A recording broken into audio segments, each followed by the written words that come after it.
بسم اللہ الرحمن الرحیم. السلام علیکم اسٹوڈنٹس. آج ہم لوگ اپنا PSY 101 کا لیکچر نمبر 25 کریں گے.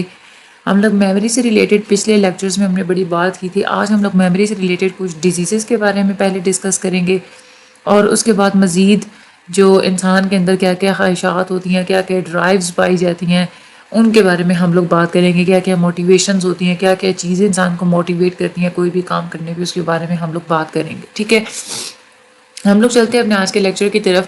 واٹس ایپ پہ فالو کرنا ہے تو آپ لوگ وہ بھی کر سکتے ہیں, ڈسکرپشن میں لنک بھی موجود ہے. چینل کے ہوم پیج پہ جائیں تو وہاں پہ بھی آپ کو مل جائے گا واٹس ایپ کا لنک, آپ لوگ اس کے تھرو بھی فالو کر سکتے ہیں. اور چینل کو سبسکرائب لازمی کیجیے گا. جیسے ہی لیکچر آتا ہے آپ لوگ فوراً سے ویڈیو کو لائک لازمی کیا کریں. ہم لوگ چلتے ہیں بغیر ٹائم ویسٹ کیے, کیونکہ لیکچر ہمارے یہ لمبے ہوتے ہیں PSY 101 کے. ہم لوگ چلتے ہیں اپنے آج کے لیکچر کی طرف. سب سے پہلے ہم لوگ میموری ڈس آرڈرس کے بارے میں بات کرتے ہیں. ہر چیز کے بارے میں کوئی نہ کوئی بیماریاں ہوتی ہیں, تو میموری سے ریلیٹڈ بھی کچھ بیماریاں ہوتی ہیں. کوئی انسان ہوتا ہے نا کہ ویسے تو دیکھا جاتا ہے نا کہ جیسے جیسے عمر بڑھتی چلی جا رہی ہوتی ہے ویسے ویسے انسان کی یادیں بھی دھیمی پڑتی چلی جا رہی ہوتی ہیں, انسان کی یادداشت کھونا شروع ہو جاتی ہے. لیکن اب جو فزیشینز ہیں ان کا یہ بلیو ہے کہ صرف عمر والا فیکٹر نہیں ہوتا یادداشت کھونے کے پیچھے, کچھ اور ریزنز بھی ہوتے ہیں جس کی وجہ سے انسان کی یادداشت کے اندر خرابیاں ہو سکتی ہیں. میموری کوگنیٹو امپیئرمنٹ ہم لوگ اس کو بولتے ہیں, یعنی کہ انسان کی جو یادداشت وغیرہ ہوتی ہے اس میں جتنے بھی بیماریاں ہوتی ہیں اس سے ریلیٹڈ ہم لوگ جو ورڈ استعمال کرتے ہیں نا اس کو ہم لوگ میموری کوگنیٹو امپیئرمنٹ بولتے ہیں. یہ بہت امپورٹنٹ ہے.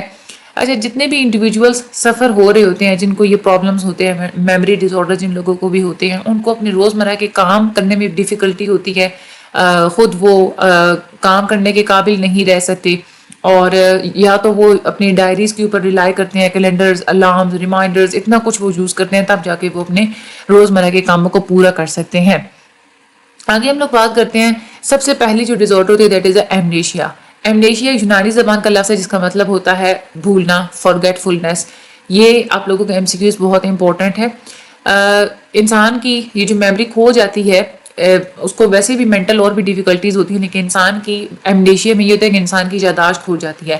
جو بزرگ وغیرہ ہوتے ہیں, جو لوگ جو بوڑھے ہوتے ہیں, ان کو اپنی پرانی یادوں کو دوبارہ سے میمورائز کرنا, یاد کرنا ان کے لیے مشکل ہوتا ہے. ایمنیشیا کی 2 ٹائپس ہوتی ہیں. یہ بھی آپ MCQs آتا ہے کہ کتنی ٹائپس ہوتی ہیں ایمنیشیا کی, تو 2 ٹائپس ہوتی ہیں. ایک ہوتا ہے ریٹروگریڈ ایمنیشیا اور دوسرا ہوتا ہے اینٹروگریڈ ایمنیشیا. تو یہ نیمز بھی آپ لوگوں نے ان کے یاد کر لینے ہیں.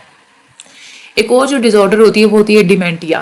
یہ بہت سیویئر اور بہت کم پائی جاتی ہے. زیادہ تر جو لوگ اس سے افیکٹ ہوتے ہیں, جن کو یہ ڈس آرڈر ہوتی ہے, وہ ان کی 60 سال کی عمر کے بعد ہوتی ہے. اور یہ والی ڈس آرڈر, یہ والی بیماری لگنے کا جو ایک خطرہ ہے نا, یہ 60 سال کے بعد ہر 5 سال کے بعد یہ ڈبل ہوتا چلا جا رہا ہوتا ہے. ایون کہ 80 سال کی عمر میں ہر 5 میں سے ایک بندے کو ڈیمینٹیا والی پرابلم ہوتی ہے. اس کے سمٹمز یہ ہوتے ہیں کہ انسان بار بار ایک ہی بات کو ریپیٹ کرتا ہے, بات کرنے میں پرابلمس اس کو ہو رہے ہوتے ہیں, اور اس کے ساتھ اس کو کچھ ذہنی پرابلمس بھی ہو رہے ہوتے ہیں,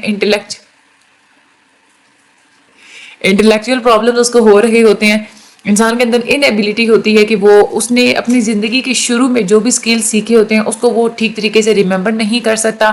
جیسے ڈریس اپ ہونا, اس کے بعد اس کے جوتے کے تسمے وغیرہ باندھنا, چھریاں اور کانٹے وغیرہ یوز کرنا, یہ ان ساری چیزوں میں بھی اس کو ڈیفیکلٹی ہو رہی ہوتی ہے.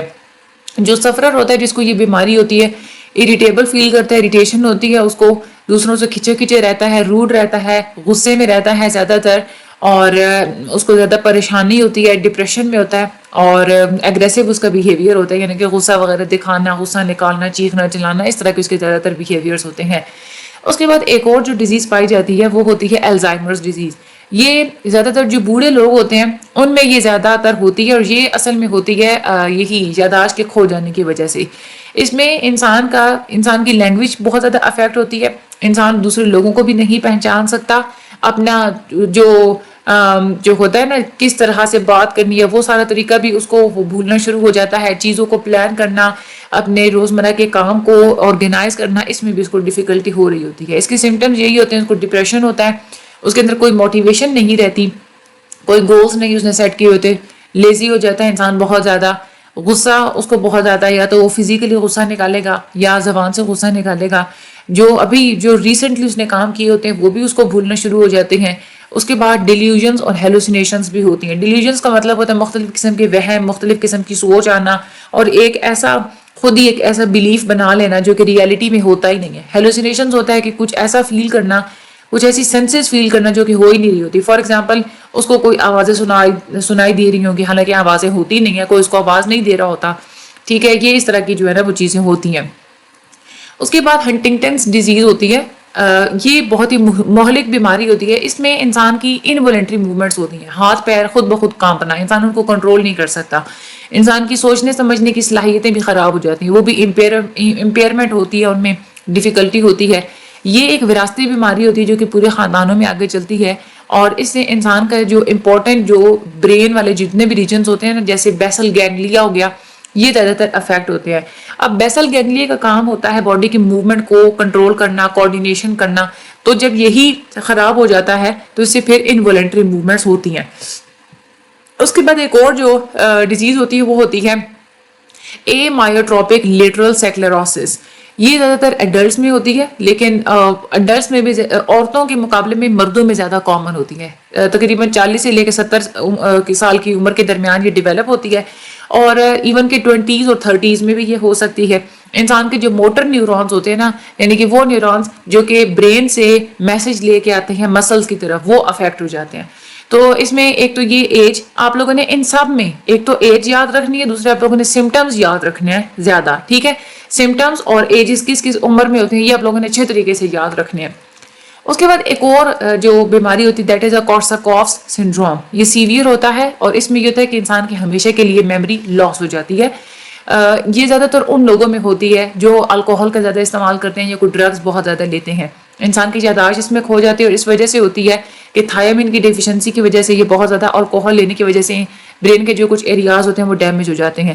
میجر اس کے سمٹم یہی ہوتے ہیں کہ ہیلوسینیشنز ہوتی ہیں, انسان کھانے پینے کے معاملے میں بھی امپیئر ہو جاتا ہے, ٹھیک طریقے سے کھاتا پیتا نہیں ہے. اس کے بعد ایک ہی انفارمیشن کو بار بار ریپیٹ کرتا ہے, چیزوں کو یاد کرنے میں بھی اس کو ڈیفیکلٹی ہوتی ہے. That is a کورساکوفس syndrome. اس میں بھی اس کا جو مین ریزن ہوتا ہے نا کہ یہ برین ڈیمیج ہوتا ہے تھائامین ڈیفیشنسی کی وجہ سے, الکوہولم کی وجہ سے. کون سی بیماری میں ہوتا ہے؟ کورساکوف سنڈروم کی وجہ سے ہوتا ہے. تو اور اس کے یہ جو سمٹمس ہیں یہ بھی بہت انپورٹنٹ ہے, یہ بھی آپ لوگوں نے اچھے طریقے سے کرنے ہیں. اب ہم لوگ چلتے ہیں آگے موٹیویشن کی طرف. آپ لوگوں نے دیکھا ہوگا نا کہ ہر انسان کے کوئی نہ کوئی گولز ہوتے ہیں, انسان مختلف قسم کے کام کرتا ہے. وہ کام کیوں کرتا ہے؟ روزمرہ اس کی مختلف خواہشات ہوتی ہیں, خواہشات کو پورا کرنے کے لیے پیچھے کیوں بھاگتا ہے. یہاں پہ آ کے ہم لوگ انڈرسٹینڈ کرتے ہیں موٹیویشن کے کنسیپٹ کو. موٹیویشن ہوتی کیا ہے؟ موٹیویشن اصل میں ہوتی ہے کوئی بھی ایسی خواہش, کوئی بھی ایسی چیز جو اگر بیہیویئر کو چلا رہی ہے, کوئی فطرت بھی ہو سکتی ہے, یا کوئی بھی ایسی ضرورت جو کہ انسان کے بیہیویئر کو سپیڈ اپ کرتی ہے کسی گول کی طرف, اس کو ہم لوگ بولتے ہیں موٹیویشن. سائیکالوجسٹ کے اندر یہ بڑا انٹرسٹ پیدا ہوا تھا کہ ان فیکٹرز کو آبزرو کیا جائے اور ان فیکٹرز کو ایویلویٹ کیا جائے جو کہ کسی بھی انسان کے بیہیویئر کو ڈائریکٹ کرتے ہیں, یعنی کہ چلاتے ہیں اور اس کو موٹیویٹ کرتے ہیں. موٹیو کا کیا مطلب ہوتا ہے؟ موٹیو کا مطلب ہوتا ہے ایک ایسی ضرورت یا کوئی ایسی خواہش جو آپ لوگوں کو ٹرک کرتی ہے کوئی نہ کوئی کام کرنے پہ, اس کو ہم لوگ کہتے ہیں موٹیو. ٹھیک ہے, موٹیویشن میں گول اورینٹڈ بیہیویئر ہوتا ہے. جب بھی آپ لوگوں کو کوئی موٹیویشن ملتی ہے نا, پھر آپ لوگ اس کو گول حاصل کرنے کے لیے آپ لوگ کوشش کرتے ہیں, گول ڈائریکٹڈ آپ لوگوں کا بیہیویئر ہو جاتا ہے. ایک یہ بڑی انٹرسٹنگ فیلڈ ہے اسٹڈی کی, جس میں آپ لوگ انویسٹیگیٹ کرتے ہیں کہ آخر کیا چیز ہوتی ہے جو کہ آپ لوگوں کو موٹیویٹ کرتی ہے کوئی کام کرنے کے اوپر یا کوئی اپنا گول اٹین کرنے کے اوپر. شروع میں جو تھیورسٹ تھے وہ فوکس کرتے تھے انسٹنکٹس کے اوپر. انسٹنکٹس کا جو ویسے جو مطلب ہوتا ہے نا, اس کو میں یوں کہہ لوں کہ فطری طور پہ انسان کی یا کسی بھی چیز کی جو فطری طور پہ اس کو جو قدرتی بیہیویئر ہوتا ہے اس کو ہم لوگ انسٹنکٹ بولتے ہیں. یہ آٹومیٹک اسپیشیز اسپیسیفک بیہیویئر ہوتا ہے. جیسے سانپ کا ایک اس میں بیہیویئر ہے نا کہ اس نے ڈنگ مارنا ہے, ٹھیک ہے, تو یہ اس کی وہ انسٹنکٹ ہے. ٹھیک ہے, اور یہ وراثتی طور پہ ایک آٹومیٹیکلی اسپیشیز اسپیسیفک بیہیویئر ہوتا ہے. ہر اسپیشیز, یعنی کہ آپ ہیومنز ہے نا, یہ ایک اسپیشیز ہے, جانور ہے وہ ایک, ان کی الگ اسپیشیز ہیں مختلف قسم کی. ٹھیک ہے, تو ہر اسپیشیز کا الگ الگ اپنا اسپیسیفک جو بیہیویئر ہوتا ہے اس کو ہم لوگ بولتے ہیں انسٹنکٹس. اس کے بعد اگلی چیز ہوتی ہے نا, وہ ہوتی ہے ڈرائیوز. یعنی کہ آپ کو نا فزیکلی کچھ ایسی کمپلشنز یا یوں لگتا ہے آپ لوگوں کو کوئی چیز آ کے دھکیل رہی ہے کہ کوئی ضرورت پوری کرنی ہے, کوئی سیٹسفیکشن حاصل کرنی ہے, اس کو ہم لوگ بولتے ہیں ڈرائیوز. جیسے اب آپ لوگوں کو بھوک لگتی ہے, ٹھیک ہے, تو آپ لوگوں کے پیچھے یہ ڈرائیو کیا ہے کہ آپ لوگوں کو بھوک لگی. اب یہ ڈرائیو, بھوک والی ڈرائیو کیا کرے گی؟ آپ کو کھانا حاصل کرنے کی طرف دھکیلے گی. ٹھیک ہے, اب بیسیکلی دو طرح کی موٹیوز ہوتی ہیں, یہ بہت امپورٹنٹ ہے پوچھتے ہیں. یہ انسٹنکٹس کی ڈیفینیشن آپ لوگوں کو آنی چاہیے, موٹیو کی ڈیفینیشن اور ڈرائیوز کی ڈیفینیشن, یہ آپ لوگوں نے اچھے طریقے سے یاد کرنی ہے, آپ لوگوں کے MCQs میں بہت آتی ہے. دو طرح کے موٹیوز ہوتے ہیں جو کہ بہت ہی انسان کی یا کسی بھی اسپیشیز کی پراپر فنکشننگ کے لیے ضروری ہوتے ہیں. ایک ہوتے ہیں پرائمری موٹیوز, دوسرے ہوتے ہیں سیکنڈری موٹیوز. پرائمری موٹیوز یعنی کہ یہ وہ موٹیوز ہوتے ہیں, وہ خواہشات ہوتی ہیں جو کہ آپ لوگوں کے اندر قدرتی طور پہ پائی جاتی ہیں, بایولوجیکل ہوتی ہیں, یہ انلرنڈ, آپ نے اس کو سیکھا نہیں ہوتا. اور سیکنڈری وہ ہوتے ہیں جو کہ نفسیاتی طور پہ جو خواہشات ہوتی ہیں جن کو آپ لوگ خود سیکھتے ہیں. اچھا, سب سے پہلے ہم لوگ ان کا تھوڑا ہم لوگ اس کو اسٹڈی کریں گے دونوں چیزوں کو, پھر ہم لوگ ڈیٹیل میں پرائمری موٹیوز کو آج کے لیسن میں اسٹڈی کریں گے. پرائمری موٹیوز یہ زیادہ تر جڑی ہوتی ہیں کہ انسان کے اندر جو بھی قدرتی طور پہ جتنی بھی ضروریات ہوتی ہیں, بایولوجیکل اور فزیکلی جتنی بھی ضروریات ہوتی ہیں, وہ یہ انلرنڈ ہوتی ہیں, انسان اس کو خود نہیں سیکھتا. اور یہ انسان کے اندر جتنی بھی بنیادی جتنی بھی ضروریات ہوتی ہیں, جیسے آپ نے دیکھا ہوگا نا کہ بھوک, پیاس, نیند, ٹھیک ہے, اس کے بعد سانس لینا, ایکسکریشن وغیرہ, یہ ایسی چیزیں ہوتی ہیں جو کہ بنیادی طور پہ پائی جاتی ہیں اور انسان اس کو سیکھتا نہیں ہے, ٹھیک ہے, انسان کے اس میں کوئی عمل دخل نہیں ہوتا. جو سیکنڈری موٹیوز ہوتی ہیں ان کو ہم لوگ سائیکو سوشل موٹیوز بھی بولتے ہیں. تو یہ بہت انپورٹنٹ ہے کہ سائیکو سوشل موٹیوز اس کو کہتے ہیں, سیکنڈری موٹیوز کو کہتے ہیں. اور باقی یہ پرائمری موٹیوز کون سی ہوتی ہیں یہ بھی بہت زیادہ امپورٹنٹ ہے, آپ لوگوں کے MCQs میں آتی ہیں. آپ کو وہ دے دیتے ہیں نیمز اور بتاتے ہیں کہ ان میں سے بتائیں کہ پرائمری موٹیوز اس میں سے کون سی ہیں, یا کون سی ایک جو ہے نا وہ اس میں پرائمری موٹیوز نہیں ہے, ٹھیک ہے. اچھا, اس میں کیا ہوتا ہے کہ انسان کی جو اپریسیشن اور جو ہوتی ہے نا کہ انسان کے اندر ایک خواہش ہوتی ہے نا کہ مجھے کہیں سے مجھے تعریف وغیرہ ملے, ٹھیک ہے, لوگ مجھے اپریشیٹ کریں, ٹھیک ہے, وہ انسان اپنا ایک معاشرے میں کوئی نام اور مقام پیدا کرنے کی کوشش کرتا ہے. یہ والی سیکنڈری موٹیوز ہوتی ہیں, یہ بہت ہی امپورٹنٹ ہوتی ہیں اس سینس میں کہ یہ جتنی بھی ہماری پرائمری موٹیوز ہوتی ہیں نا اس کو پورا کرنے کا بھی ایک ذریعہ ہوتی ہیں. جیسے کام کرنا, ٹھیک ہے, اب ویسے کیا ہے, اب ہماری پرائمری موٹیو ہوتی ہے بھوک, ٹھیک ہے, اب بھوک کے لیے ہمیں پتا ہے کہ ہم نے کھانا ہے, ان کو پورا کرنے کے لیے آپ کے اندر ایک سیکنڈری موٹیو جو ہے نا وہ پیدا ہوگی کہ میں نے کام کرنا ہے, میں نے کمانا ہے, ٹھیک ہے, میں نے اچھے مارکس حاصل کرنے ہیں, میں نے پیرنٹس سے اپریسیشن حاصل کرنی ہے. تو بیسیکلی اگر دیکھا جائے تو پرائمری موٹیوز کے لیے ہی ہم لوگ سیکنڈری موٹیوز کو اڈاپٹ کرتے ہیں. سیکنڈری موٹیو سے آپ لوگوں کو مینٹل سیٹسفیکشن ملتی ہے. یہ بھی ایک بہت ہی امپورٹنٹ اور انٹرسٹنگ فیکٹ ہوتا ہے کہ کسی بھی آرگینزم, کوئی بھی آرگینزم ہوتا ہے, وہ ہمیشہ کوئی نہ کوئی اپنی خواہش کے مطابق کوئی نہ کوئی گول اچیو کرنے کی کوشش کرتا ہے. جب اس کا وہ گول اچیو ہو جاتا ہے تو اس کی وہ والی جو موٹیویشن ہوتی ہے وہ ختم ہو جاتی ہے. لیکن اگر وہ اس گول کو اچیو نہیں کر سکتا تو انسان بار بار اس کو ٹرائی کرتا ہے کہ اس کو حاصل کیا جائے. کبھی بھی کسی بھی انسان کی جب کوئی بھی خواہش پوری ہو جاتی ہے تو وہ کیا کرتا ہے, وہ زیادہ فارورڈ موو کرتا ہے کہ اب میں کوئی دوسری ضرورت کو میں زیادہ پورا کروں. اس طرح سے پوری زندگی یہ اسٹرگلز کنٹینیو رہتی ہیں. اب ہم لوگ پرائمری موٹیوز کی بات کرتے ہیں. اس میں کیا کیا چیزیں آ جاتی ہیں پرائمری موٹیوز میں؟ ہنگر یعنی کہ بھوک, اس کے بعد پیاس, اس کے بعد تھکاوٹ اور سونا, pain, sex, excretion, air, warmth, cold, یہ ساری پرائمری موٹیوز ہوتی ہیں. ان سب کو اب ہم لوگ باری باری ڈیٹیل میں اسٹڈی کرتے ہیں.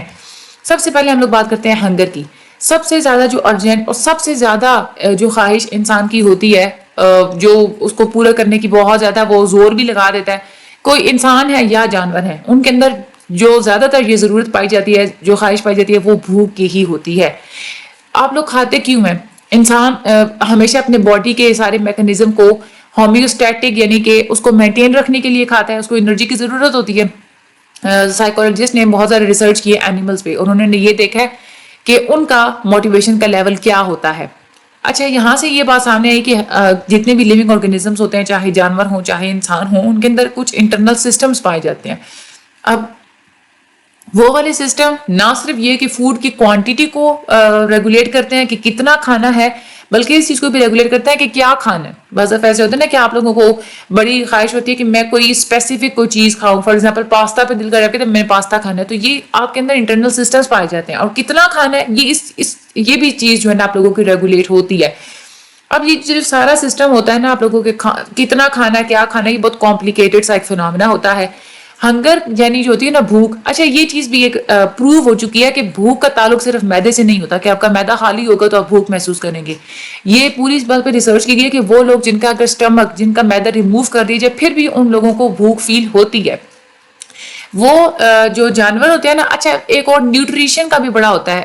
بعض دفعہ ایسی ہوتی ہے کہ جو نیوٹریٹیو ڈائٹ ہوتی ہے نا، جس میں نیوٹریشنس وغیرہ زیادہ ہوتے ہیں، وہ کم کھایا جاتا ہے، ٹھیک ہے، اور جس میں نیوٹریشنس کم ہوتے ہیں وہ زیادہ کھایا جاتا ہے. ایون کہ جو جانور ہوتے ہیں وہ کھانا زیادہ کھاتے ہیں جس کے اندر لو لیول ہوتا ہے نیوٹریئنٹس کا، اور جن کے اندر جس کھانے کے اندر نیوٹریٹیو ڈائٹ کا جو لیول ہوتا ہے وہ ہائی ہوتا ہے، اس کو وہ کم کھاتے ہیں. تو یہاں سے چیز سامنے آئی ہے کہ اینیملس ہوں یا چاہے ہیومنس ہوں، دونوں ہی سینسیٹیو ہوتے ہیں فوڈ کی نیوٹریٹیو ویلیو کے بارے میں. اس کے بعد ہماری باڈی کے اندر کیمیکل سیکریشنز بھی ہو رہی ہوتی ہیں، مختلف قسم کے ہارمون سیکریٹ ہو رہے ہوتے ہیں، یہ بھی ہماری بھوک کو ریگولیٹ کرتے ہیں، یہ بھی ہمارے اندر ہنگر ڈرائیو پیدا کرتے ہیں.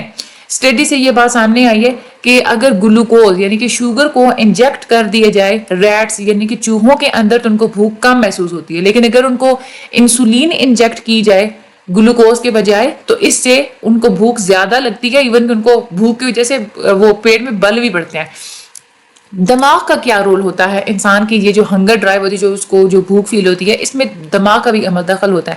انسان کا جو برین ہوتا ہے اس میں ایک ہپوتھیلیمس ہوتا ہے، اس کا تعلق ہوتا ہے بھوک کے ساتھ، اور وہی سارے بھوک اور کتنا کھانا ہے، کیا کھانا ہے، اس ساری چیزوں کو وہی ریگولیٹ کر رہا ہوتا ہے. ہپوتھیلیمس میں اگر کوئی انجری ہو جائے تو انسان کے جو ایٹنگ بیہیویئرز ہوتے ہیں اس میں بڑے چینجز آتے ہیں. جو چوہوں کا اگر جو باہر والا یعنی کہ جو لیٹرل ہپوتھیلیمس، بیرونی جو ہپوتھیلیمس ہوتا ہے، اگر وہ ریموو کر دیا جائے تو اس سے وہ بھوکا رہنا شروع کر دیتے ہیں، کوئی چیز بھی نہیں کھاتے، ایون کوئی بھی چیز ان کو دی جائے تو وہ نہیں کھائیں گے اور اسے وہ مر بھی جاتے ہیں.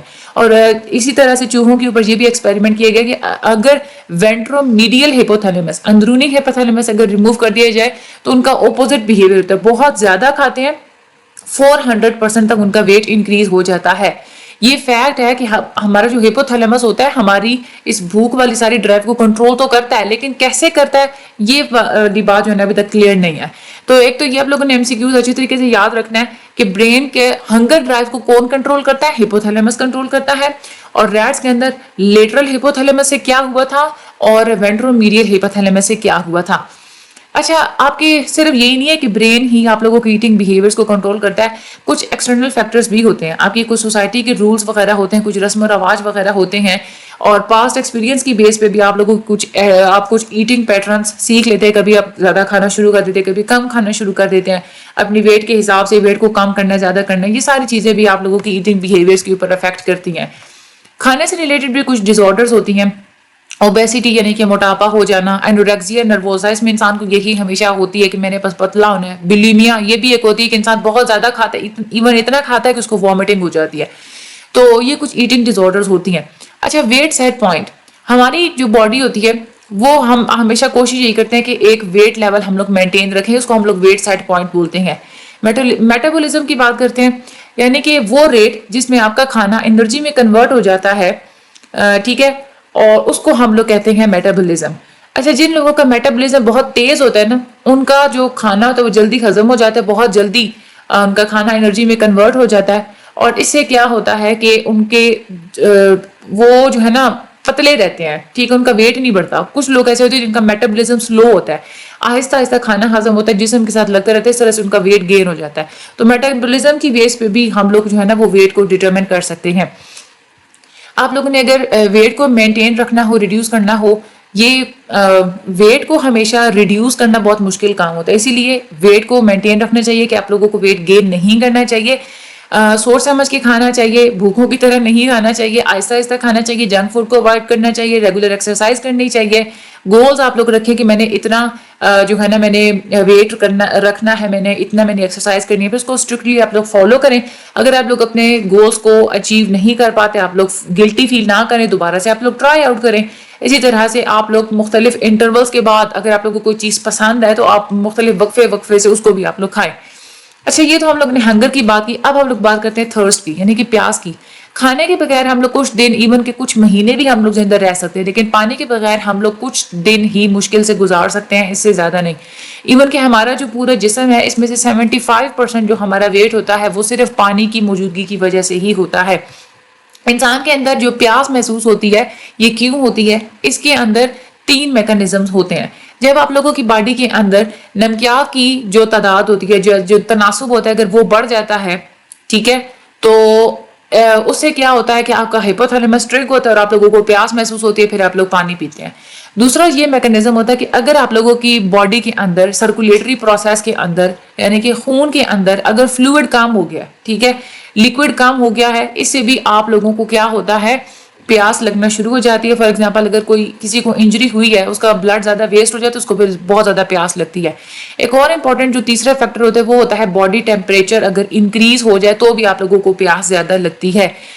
پانی کو ریپلینش کرنا جو ہے وہ زیادہ آپ لوگوں کا تیز ہو جاتا ہے جب آپ لوگوں کا باڈی ٹیمپریچر تیز ہوتا ہے, زیادہ آپ لوگ پانی پیتے ہیں, ادھر سے آپ لوگوں کو پسینہ آ رہا ہوتا ہے, ٹھیک ہے, تو آپ لوگوں نے اپنے جو ہے نا باڈی کے لیکوڈ کو آپ لوگوں نے ریپلینش کرنا ہوتا ہے. اسی وجہ سے ہم لوگ بہت جلدی پیاسا فیل کرتے ہیں. اچھا, ہنگر بھی ہو گیا, تھرسٹ بھی ہو گیا. تیسری جو پرائمری ڈرائیو ہوتی ہے وہ ہوتی ہے فیٹیگ اینڈ سلیپ. ریسٹ کرنا, پراپر سلیپ بہت امپورٹنٹ ہوتی ہے آپ لوگوں کی کسی بھی اسپیشیز کی افیکٹو فنکشننگ کے لیے. جب بھی آپ لوگ بہت زیادہ محنت کرتے ہیں پورے دن میں تو بہت سارے لوگ تھکاوٹ محسوس کرنا شروع کر دیتے ہیں, اس لیے ان کو کچھ اماؤنٹ جو ہے نا ان کو ریسٹ کی ضرورت ہوتی ہے اگر وہ یہ چاہتے ہیں کہ اگلے دن کے لیے وہ فریش ہوں. اس کے علاوہ ہمارے جو مسلز ہوتے ہیں ان میں کچھ کیمیکل چینجز بھی ہوتے ہیں جس کی وجہ سے آپ لوگ تھکاوٹ محسوس کرتے ہیں. خیر ابھی یہ پروف تو نہیں ہو سکا لیکن کہا یہ جاتا ہے کہ اگر آپ لوگوں کے مسلز کے اندر لیکٹک ایسڈ کی اماؤنٹ بہت زیادہ ہو جاتی ہے, لیکٹک ایسڈ مسلز کے اندر تب بنتا ہے جب آپ لوگ بہت ہی زیادہ کوئی سخت کام کر رہے ہوتے ہیں, تو اس سے پھر لیکٹک ایسڈ کی زیادہ ایکسیس اماؤنٹ ہونے کی وجہ سے آپ لوگ تھکاوٹ فیل کرتے ہیں. تھکاوٹ سے جب ہم لوگ یہ نہیں کہتے کہ کوئی فزیکل ہی یعنی کہ صرف کچھ جسمانی تھکاوٹ ہوتی ہے, بعض دفعہ نفسیاتی تھکاوٹ بھی ہوتی ہے. فرسٹریشن اینڈ انگزائٹی, بہت زیادہ ٹینشن لینا, بور فیل کرنا, یہ بھی کچھ فیکٹرز ہوتے ہیں جس کی وجہ سے آپ لوگ تھکاوٹ محسوس کرتے ہیں. اگر آپ لوگوں کو جسمانی تھکاوٹ اگر ہے, آپ لوگ ریسٹ کریں گے, آپ لوگ سکون محسوس کریں گے, آپ فریش ہو جائیں گے. لیکن اگر کسی انسان کو سٹریس ہے, انگزائٹی ہے, تو صرف ریسٹ کرنے سے وہ اس کی جو تھکاوٹ ہے وہ دور نہیں ہو سکتی. اسی طرح سے آپ کی جو نیند ہے اس کا گہرا تعلق ہوتا ہے آپ لوگوں کی باڈی کے اندر ہونے والی کیمیکل ایکٹیویٹی کے ساتھ. آپ لوگوں کی برین میں, آپ لوگوں کے نروز میں, آپ لوگوں کے مسلز میں کس قسم کی کیسے ایکٹیویٹی ہو رہی ہے, کیا کیا کیمیکل ایکٹیویٹی چل رہی ہے, اس کا بھی تعلق نیند کے ساتھ ہوتا ہے.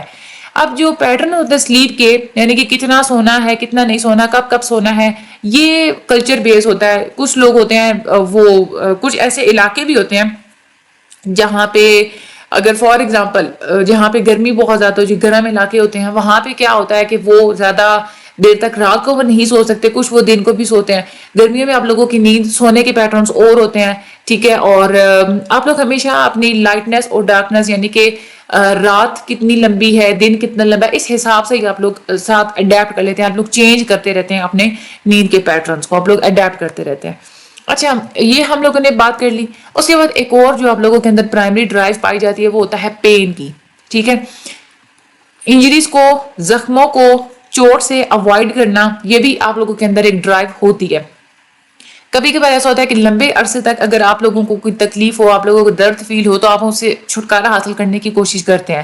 کچھ لوگ ایسے ہوتے ہیں جن کو چھوٹی سی چوٹ پہ بھی بہت زیادہ پین فیل ہوتی ہے, لیکن کچھ لوگ ایسے ہوتے ہیں جو کہ پین کی طرف زیادہ رسپانسونیس زیادہ جو ہے نا وہ لیس رسپانسو ہوتے ہیں, زیادہ ان کو فیل نہیں ہوتی, ٹھیک ہے, زیادہ وہ پکڑ کے نہیں بیٹھ جاتے بات کو. اس کے بعد انسان کے اندر ایک اور جو ڈرائیو پائی جاتی ہے that is a sex drive. یہ ایک ایسی ڈرائیو ہے جو کہ آگے اسپیشیز کو کنٹینیو کرنے کے لیے ضروری ہوتی ہے. ہماری سوسائٹل اور جو مذہبی کچھ ایسے قانون ہیں, کچھ ایسی ریسٹرکشنز ہیں جس کی بیس پہ انسان کے اندر یہ والی جو ڈرائیو ہے یہ بہت پاورفل ہوتی ہے. انسان کے پاسٹ ایکسپیرینسز, انسان کے ایموشنز, انسان کو یہ والا جو سیکس ڈرائیو کو ایکسپریس کرنے کا جو مینر ہوتا ہے اس کا بھی بہت امپورٹنٹ رول ہوتا ہے. جو میلز ہوتے ہیں ان میں ایک گلینڈ ہوتا ہے دیٹ از اے ٹیسٹس, اس میں اینڈروجنس اور اس طرح کے جو ہارمونز ہوتے ہیں جیسے پیچیٹری ہارمون, یہ رسپانسبل ہوتے ہیں. اس کے تھرو میلز کے اندر سیکس ڈرائیو ایکسپریس ہوتی ہے. جو فیمیلز ہوتے ہیں ان کے اندر ایک آرگن ہوتا ہے اووری, اس کے اندر جو ایسٹروجنس اور پروجسٹرون وغیرہ یہ امپورٹنٹ ہوتے ہیں, یہ والے گلینڈز ہوتے ہیں جس سے فیمیلز کی سیکس ڈرائیو ایکسپریس ہوتی ہے. اب سیکسول ڈرائیو یہ ڈیپینڈ کرتی ہے آپ لوگوں کی باڈی کی کیمیکل سیکریشنز کے اوپر. جتنی زیادہ آپ لوگوں کی باڈی کی کیمیکل سیکریشنز ہوتی ہیں اتنی ہی زیادہ انسان کے اندر سیکس ڈرائیو پائی جاتی ہے, اور یہ چیز پروو ہو چکی ہے اینیملز کے اوپر ساری اسٹڈیز وغیرہ کر کے. اس کے بعد ایک اور جو پرائمری ڈرائیو پائی جاتی ہے دیٹ از ایکسکریشن, بوول اور بلیڈر ٹینشنز. باڈی کو ظاہر سی بات ہے باڈی میں سے ویسٹ مٹیریل بھی تو ہم لوگوں نے ریڈ آف کرنا ہوتا ہے, ہم لوگ اس کو بھی تو ہم لوگوں نے چھٹکارا حاصل کرنا ہوتا ہے. اس طرح یہ جو سیٹسفیکشن ہوتی ہے یہ بچوں میں زیادہ تر امپورٹنٹ ہوتی ہے as compare to the adults, ٹھیک ہے. ٹوائلٹ ٹریننگ اگر بچوں کو بہت ہی شروع کی عمر میں کروا دی جائے تو اس سے ان کی پرسنالٹی زیادہ اچھے طریقے سے ڈیولپ ہوتی ہے، خاص طور پہ ان کی جو بعد کی جو لیٹر لائف ہوتی ہے اس میں بھی. اگر آپ لوگ بہت ہی ہارش اور بہت ہی زیادہ اگر بچے کو ٹوائلٹ ٹریننگ دے رہے ہیں، بہت جلدی دے رہے ہیں، تو اس سے بچے کے اندر انسیکیورٹی پیدا ہو جاتی ہے. ایون کہ اپنی بوول موومنٹس کو وہ بار بار روکنے کی کوشش کرتا ہے جہاں پہ اس کی ضرورت نہیں بھی ہوتی. یہاں پہ امپورٹنٹ چیز جو ہوتی ہے، بوول اور جو بلیڈر کے جو مسلز ہوتے ہیں، یہ وہ مسلز ہوتے ہیں جو کہ بچے کو بالکل آخر پہ کنٹرول کرنا سکھانا چاہیے. اسی لیے ٹوائلٹ ٹریننگ اگر آپ لوگوں نے اگر کسی نے بچوں کو دینی ہے تو بچوں کو تب دیں جب وہ فزیکلی بھی اسٹرانگ ہو اور اس کے لیے وہ پریپیئر بھی ہو چکا ہو. اس کے بعد ایئر، سانس لینا، آکسیجن، یہ بھی بہت امپورٹنٹ ایک ڈرائیو ہوتی ہے انسان کی ہیومن باڈی کے لیے. آکسیجن کی کمی تب محسوس ہوتی ہے جب کاربن ڈائی آکسائڈ بہت زیادہ ہوتی ہے. آکسیجن اگر برین کو کنٹینیوسلی ملتی رہے تو یہ بہت زیادہ امپورٹنٹ ہوتا ہے. ایون کہ ہمارا جو برین ہوتا ہے بہت ہی اسمال سی کوانٹٹی یوز کرتا ہے آکسیجن کی، لیکن اگر آپ لوگ آکسیجن کو کچھ سیکنڈز کے لیے روک دیتے ہیں تو آپ کا نیورل ڈیمیج بھی ہو سکتا ہے. بچے کی پیدائش کے دوران بھی ان کو آکسیجن کی ضرورت ہوتی ہے، ادروائز ان کی مینٹل ریٹارڈیشن ہو جاتی ہے، دماغ ٹھیک نہیں ہوتا، ٹھیک طریقے سے کام نہیں کرتا، برین ڈیمیج ہو سکتا ہے. جیسے جیسے آپ لوگ بلندیوں کی طرف جاتے ہیں، ہائی الٹیٹیوڈز کی طرف، آکسیجن کم ہونا شروع ہو جاتی ہے اور یہ اس کی وجہ سے انسان کا بیہیویئر سٹرینج ہونا بھی سٹارٹ ہو سکتا ہے. ایون کہ انسان کا پراپر خود پہ جو کنٹرول ہوتا ہے وہ بھی انسان کھو سکتا ہے. بہت زیادہ ہنسنا ہے، بہت زیادہ رونا شروع کر دے گا، میموری اس کی بالکل خراب ہو سکتی ہے، یادداشت اس کی کھو سکتی ہے، سینس آرگنز اس کے کام کرنا چھوڑ سکتے ہیں، ناک، کان، آنکھیں، یہ سارے. اس کے بعد برین ڈیمیج بھی ہو سکتا ہے اگر زیادہ عرصے تک آکسیجن کو ڈپرائیو کی جائے، آکسیجن کی کمی پائی جائے تو. اس کے بعد ایک اور وارمتھ اینڈ کولڈ، گرمی اور سردی. ہر کوئی چاہے انسان ہو چاہے جانور ہو وہ گرمی اور سردی سے افیکٹ ہوتے ہیں. اسی لیے ہمیشہ انسان کے اندر یہ لیونگ تھنگس کے اندر یہ بھی ایک بیسک موٹیو، بیسک خواہش پائی جاتی ہے کہ ایکسٹریم کنڈیشن کو اوائڈ کرنا ہے، بہت زیادہ سردی اور بہت زیادہ گرمی سے بچنا ہے. ہمارے جو اسکن ہوتا ہے اس کے الگ سے ریسیپٹر سیلز ہوتے ہیں جو کہ گرمی اور سردی کو محسوس کرتے ہیں. باڈی کی جو ٹیمپریچر ہوتا ہے اس کو مختلف میکانزم کے تھرو ریگولیٹ کیا جاتا ہے اور یہ چیز ڈیپینڈ کرتی ہے 2 فیکٹرز کے اوپر. اب وہ 2 فیکٹرز کون سے ہوتے ہیں؟ ایک تو یہ کہ آپ لوگوں کے باہر کے انوائرمنٹ کا ٹیمپریچر کیسا ہے، اور دوسری چیز کہ آپ لوگوں کے باڈی کا اندرونی جو ٹیمپریچر ہے، انٹرنل ٹیمپریچر، وہ کیسا ہے. ان دونوں میکانزمز کی بیس پہ آپ لوگوں کا باڈی ٹیمپریچر ریگولیٹ ہوتا ہے. اب جیسے مختلف جو بیسک ڈرائیوز ہوتی ہیں، جیسے ہم لوگوں نے بات کی تھی کہ پیاس کو اور بھوک کو بھی ہیپوتھیلیمس کنٹرول کرتا ہے، اسی طرح سے آپ لوگوں کی ٹیمپریچر کو، باڈی کے ٹیمپریچر کو بھی ہیپوتھیلیمس کنٹرول کرتا ہے باہر کے انوائرمنٹ کے حساب سے. اگر تو باہر کا انوائرمنٹ 57 ڈگری سے کم ہے، یعنی کہ بہت زیادہ اگر گرمی نہیں ہے، نارمل ٹیمپریچر ہے، تو آپ لوگوں کی باڈی زیادہ ایکٹیو ہوتی ہے. ایڈرینلین اور تھائروکسین یہ زیادہ سیکریٹ ہوتے ہیں، بلڈ پریشر آپ کا بڑھ جاتا ہے، جو مسلز کی جو ایکٹیویٹی ہوتی ہے یہ بھی انکریز ہو جاتی ہے. بلڈ زیادہ تر اندرونی جتنے بھی باڈی کے ٹیشوز اور آرگنز ہوتے ہیں وہاں تک اچھے طریقے سے ٹرانسفر ہوتا ہے، یعنی کہ اسکن کی طرف نہیں آتا. ٹھیک ہے، کیونکہ سردی یوں سمجھ لینا کہ سردی وغیرہ ہوتی ہے نا تو پھر بلڈ اندر ہی زیادہ تر رہتا ہے، اسکن کی اوپر والی سطح کی طرف نہیں آتا. اسی طرح سے یہی وجہ ہوتی ہے کہ آپ لوگوں کی جو اسکن ہوتی ہے نا یہ سردیوں میں زیادہ مرجھا جاتی ہے. یہ کیوں مرجھا جاتی ہے؟ کیونکہ سردیوں میں آپ لوگوں کی اسکن کی اپر سرفیس تک بلڈ نہیں آتا. اس کے بعد ہاٹ ویدر کی اگر ہم لوگ بات کرتے ہیں، اگر گرمی ہو تو آپ لوگوں کو جو باڈی کا ریئیکشن جو ہے نا وہ اپوزٹ ہوتا ہے. اس میں آپ لوگوں کی باڈی کی ایکٹیویٹی کم ہو جاتی ہے. گرمیوں میں آپ لوگوں نے دیکھا ہوگا کہ ہر وقت آپ لوگ سستی فیل کرتے ہیں، لیزینس فیل کرتے ہیں، پسینہ آتا ہے آپ لوگوں کی جو بلڈ ویسلز ہوتی ہیں نا یہ کھل جاتی ہیں اور زیادہ سے زیادہ بلڈ آپ لوگوں کی اسکن کی سرفیس تک آتا ہے. کیوں آتا ہے؟ تاکہ وہ بلڈ سرفیس تک آ کے کول ہو سکے. ٹھیک ہے، اس طرح سے آپ لوگوں کی جو بلڈ سرکولیشن ہوتی ہے یہ بھی انکریز ہو جاتی ہے اور اس طرح سے باہر کے ٹیمپریچر کے حساب سے آپ لوگوں کی باڈی کا اندرونی ٹیمپریچر مینٹین رہتا ہے. ایک اور گرمی اور سردی کے لیے ایک اور بھی ہم لوگ کنٹرول کرتے ہیں جس کو ہم لوگ سربو کنٹرول بولتے ہیں. باڈی کو ایک کانسٹنٹ ٹیمپریچر میں رکھنے کے لیے ہم لوگ خود بھی بہت ساری ایڈجسٹمنٹس کرتے ہیں. ایک تو یہ نا کہ ہمارے اندر اندرونی بھی ایڈجسٹمنٹس پائی جاتی ہیں، لیکن اس کے علاوہ ہم لوگ خود بھی کچھ ایڈجسٹمنٹس کرتے ہیں. جیسے اگر سردیوں کا موسم ہے تو ہم لوگ بلینکٹ یوز کرتے ہیں، ہیٹر یوز کرتے ہیں، ہاٹ ڈرنکس جو ہے وہ یوز کرتے ہیں، چائے، کافی وغیرہ. اسی طرح سے اگر گرمیاں ہیں تو آپ لوگ اے سی وغیرہ جو ہے وہ یوز کرتے ہیں، پنکھا چلاتے ہیں، کولڈ ڈرنکس یوز کرتے ہیں. یہ جو سارے میکانزمز آپ لوگ خود گرمی سردی کو کنٹرول کرنے کی کوشش کرتے ہیں نا، اس کو ہم لوگ بولتے ہیں سرو کنٹرول. اور اس کو بھی آدھے سے زیادہ کام اس میں بھی ہیپوتھیلیمس کا ہی ہوتا ہے. ہیپوتھیلیمس ہی ساری چیزوں کو کنٹرول کر رہا ہوتا ہے اور ایون کہ جو اینیملز ہوتے ہیں وہ بھی سرو کنٹرول کرتے ہیں. اگر آپ لوگ گرمیاں ہیں ٹھیک ہے، اب اگر کوئی جانور ہے وہ خود بھی جو ہے وہ گرمیوں میں دھوپ میں نہیں بیٹھے گا، وہ چھاؤں میں جا کے بیٹھے گا، تو یہ خود اڈیپٹ کرنے کی کوشش کرتے ہیں. تو اس کو بھی ہم لوگ کہتے ہیں سرو کنٹرول، اور اس چیز کو ہپوتھیلمس کنٹرول کر رہا ہوتا ہے. تو یہ تھا ہمارا آج کا لیکچر. پرائمری ہم لوگوں نے موٹیوز پڑھ لی ہیں. انشاءاللہ اگلے لیکچر میں ہم لوگ سیکنڈری موٹیوز کے بارے میں ہم لوگ بات کریں گے. یہ تھی ہماری آج کا سارا ہمارا لیکچر. اس کو آپ لوگوں نے صرف 1 سے 2 دفعہ ریڈ کرنا ہے، آپ لوگوں کو سارے کا سارا یاد ہو جائے گا. ایون کہ اب آپ لوگوں کو یاد تو ہو ہی چکا ہوگا. باقی مجھے اپنی دعا میں یاد رکھیے گا. اللہ تعالیٰ آپ سب لوگوں کی مدد فرمائے. اللہ تعالیٰ آپ سب لوگوں کے حامی و ناصر ہوں. چینل کو سبسکرائب کرنا مت بھولیے گا. Thank you so much and اللہ حافظ.